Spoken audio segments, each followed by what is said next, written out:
ధన్యవాదాలు.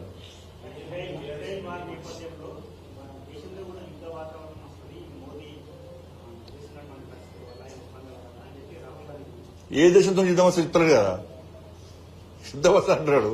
ఏ దేశంతో యుద్ధం వస్తుంది? అమెరికాతో వస్తుందా, ఇజ్రాయల్తో వస్తుందా, ఇరాన్తో వస్తుందా, పాకిస్తాన్తో వస్తుందా, ఆఫ్ఘనిస్తాన్, ఏ దేశంతో వస్తుంది యుద్ధం?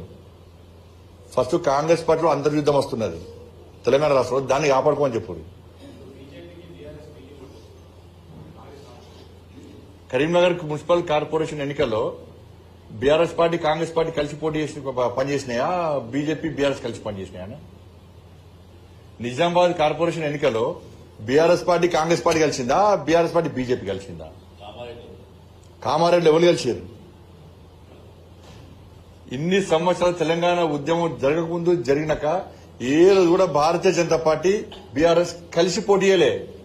కానీ కాంగ్రెస్ పార్టీ బీఆర్ఎస్ పార్టీ కలిసి పోటీ చేసినాయి, కలిసి అధికారాన్ని పంచుకున్నారు. కానీ మేము ఎప్పుడు పంచుకోలే. ఈ టైం పాస్ అవన్నీ మాటలు అవన్నీ వాళ్ళకి గదే అలవాటు, వాళ్ళకి గదే అంటారు. అది ఎవరు నమ్ముతారు? ప్రజలు నమ్ముతలేరు కూడా. మరి మేము అట్లా అనుకుంటే బీఆర్ఎస్ పార్టీ ఒక్క ఎమ్మెల్యే ఒక్క ఎంపీ గెలవలే, కార్పొరేషన్ లో బీఆర్ఎస్ పార్టీ ఒక్కరికి గెలవలే, 7 కార్పొరేషన్ బీఆర్ఎస్ పార్టీ ఒక్కరికి గెలవలే. ఎమ్మెల్సీ ఒక్కరికి, మొన్న ఎమ్మెల్సీ ఒక్కరికి వాళ్ళకి క్యాండిడేట్ లేడు బీఆర్ఎస్ పార్టీలకు. బీఆర్ఎస్ పార్టీలకు ఎమ్మెల్సీ క్యాండిడేట్ లేడు, మొన్న 2 మేమే గెలిచాం. అంతకుముందు కాంగ్రెస్ పార్టీ పరిస్థితి ఇట్లా ఉండే. మీరు దుబ్బాకలో కాంగ్రెస్ పార్టీ డిపాజిట్ రాలే, మేము గెలిచాం. హుజాబాద్లో కాంగ్రెస్ పార్టీ డిపాజిట్ రాలే, మేము గెలిచాం. మునుగోలో టైట్ ఫైట్ ఇస్తాం మేము, కాంగ్రెస్ పార్టీ డిపాజిట్ రాలే.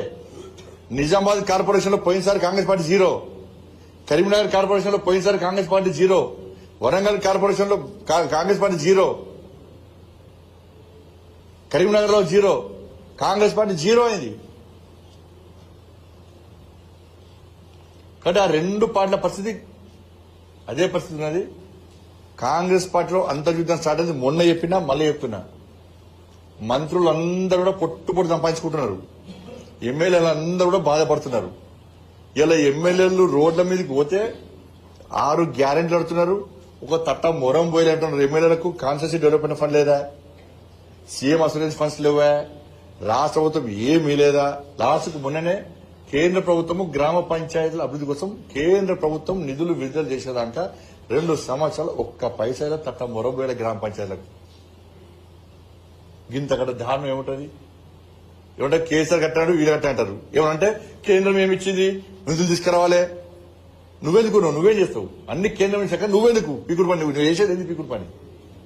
అన్ని కేంద్రం ఇచ్చాక నువ్వేందుకు ఉండు?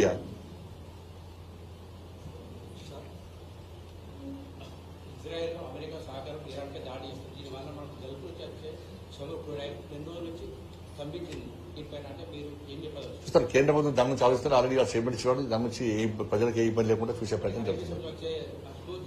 అందుకే కేంద్ర ప్రభుత్వం ఆల్రెడీ దాని మీద చర్య తీసుకుంటున్నది, ప్రజలకు ఇబ్బంది కాకుండా అన్ని రకాల చర్య తీసుకుంటున్నది.